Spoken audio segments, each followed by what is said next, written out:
It's a good, like, 7-pound key in case you need to anchor a boat or perhaps knock out a perpetrator.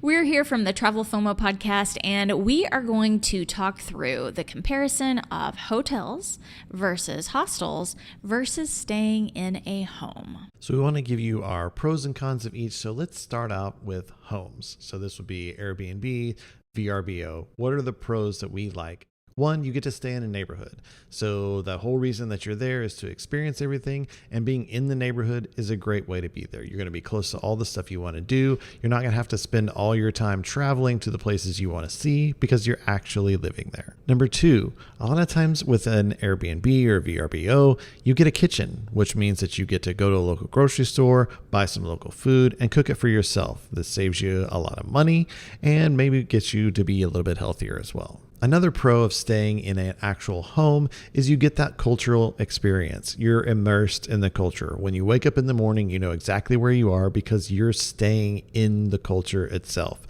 It's just another way to dive into that thing that you came there to experience in the first place. Okay, so some of the cons to homes is that there's really only one of them and they can get booked. So if you don't act quickly, you won't get the one that you want. There are some pretty unique ones out there, so it makes it fun, but it makes it a challenge. Also, those can get canceled. It's a little different than a hotel or a hostel where they're really not going to cancel on you. With Airbnb hosts, they can and will cancel on you if they need to. And that's happened to us more than once. One of my least favorite things is that it requires some coordination to check in. Even when you select self-check-in places, be sure to clearly understand what that means, because for us in Europe, it was a little bit different. It wasn't truly self-check-in.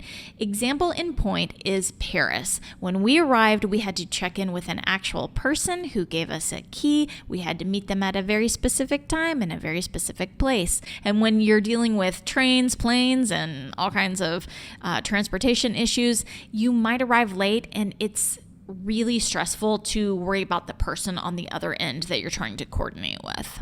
There are also some surprise fees that pop up. Fortunately, Airbnb has recently changed a little bit of their app and their platform so that now you can see the final price as you're searching.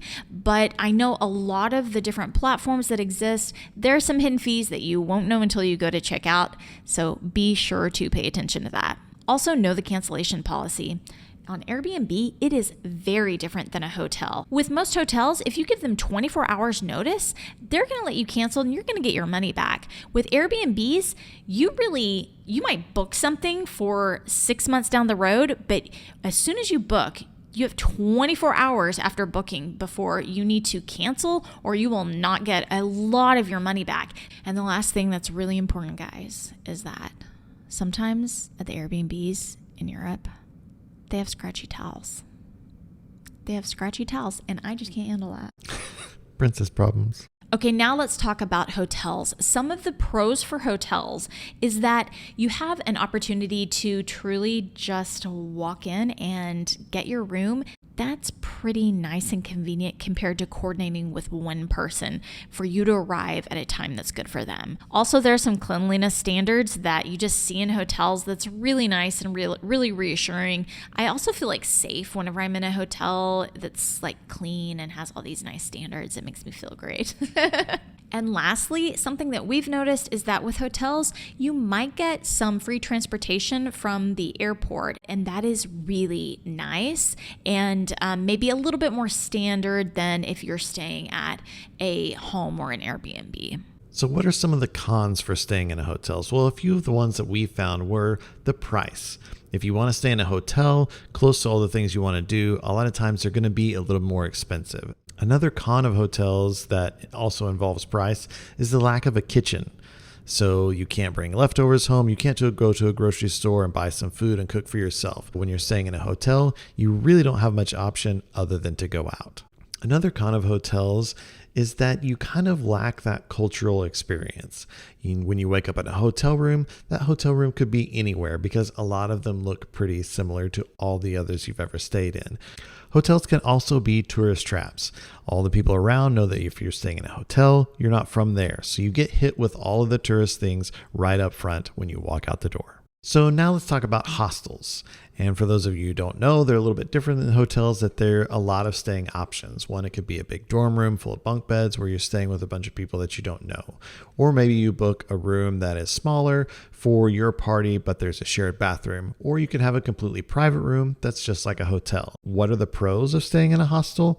One is the price. This is why a lot of people use it. This is why a lot of Europeans travel and stay in hostels, is because they are affordable. Another pro of staying in a hostel are the social opportunities. Hostels do a lot to facilitate you meeting the other people that are staying there. They'll have bars and restaurants, they'll have places to hang out, lobbies, things like that. They'll even put on tours and have other events where you can come together with the other people that are staying in the same hostel and meet them.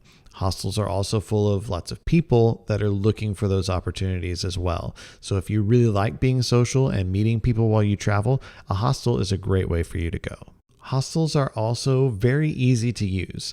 They're very accommodating. You can get in them at any time, day or night. They also have lockers for you to lock your stuff up while you're out during the day. They have laundry facilities. A lot of times they'll have a restaurant, maybe a microwave or something like that for you to warm up some food. They really do try to make traveling simple and easy. So some of the cons of hostels are probably pretty obvious, but one of those is that privacy. If you are staying in one of those rooms with 20 other people, you don't have a lot of privacy. It's not luxury. There aren't a lot of 5-star resort hostels out there. So just know that.